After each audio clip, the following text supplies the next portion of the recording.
So when you think about budget smartphones, you don't usually think of the Galaxy A series. And in my hand, I have the Galaxy A52. The first thing about this device is its striking look and feel. Now, I've got to say Samsung has done a really good job over the last year improving the A line to make it look something more premium. Now, this device in my hand here is priced at $500. It doesn't look like a $500 phone. It actually looks more premium than you'd expect. And it comes packed with a ton of features that I think you're definitely gonna like. Now, fans of the headphone jack will be really pleased to see the headphone jack is still there. Something, of course, we're missing from a lot of devices, but of course, you can use that with your Galaxy A52. Now, I've come to say that I've really come to enjoy using this device for a number of things.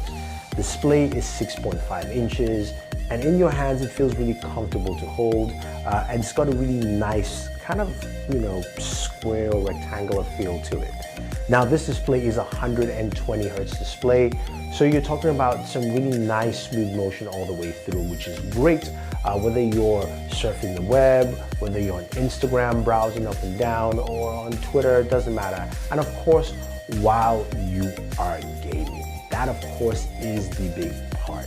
So speaking of gaming, this device rocks a Snapdragon 750G. Now, it's a 5G processor. It should give you some really good performance on the games you like to play. And speaking of those games, we ran through a couple of them. The first, of course, is Call of Duty Mobile, where we're able to go to max settings, not everything at max, but at least max graphical settings, and we'll be able to play the game at 57 frames per second. As you can see, it runs smooth. It really takes advantage of that 120 Hz display to give you really fluid motion.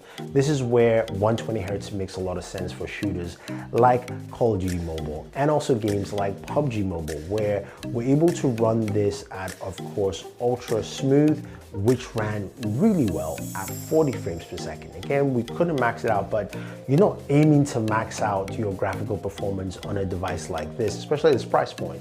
You're looking to get the best out of it, and we did get the best out of the device. Now, one game, of course, a lot of people like to check out is Genshin Impact. And with Genshin, it does recommend low settings to play the game, but I tried to run it at medium settings where I got 26 frames per second. It's best recommended to run it at low, where you get at least close to 30 frames per second for this. That's just the standard for Genshin here, and I think it's fine. I think the gaming performance you're going to get from this is really good for its price point. And I look at this device as more of a holistic package for a lot of people.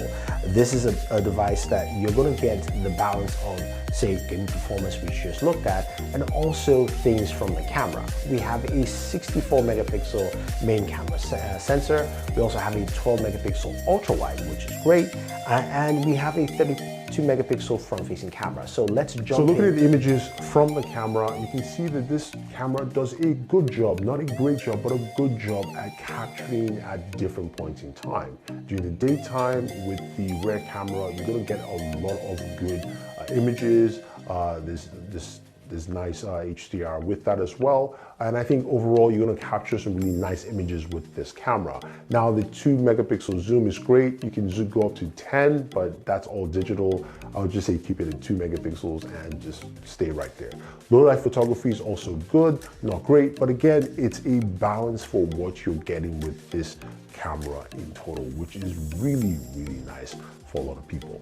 Now, this comes packed with fast charging, up to 25 watts. It doesn't come with a 25-watt charger, so that's a bit of a bummer. It comes with a 15-watt charger, but you can get a Samsung or third-party charger to use to get that faster charging on the device.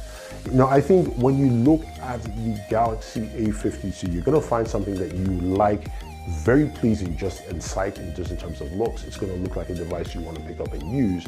And I think functionality, it's going to impress a lot of people. If you don't want to spend a lot of money going up to a Galaxy S21, which is priced at $799, or go all the way to the Ultra, which is about $1,000 or more, this at $500 is well priced and well balanced, which begs the question, how will the Galaxy S21 FE fit into this ecosystem that Samsung is creating?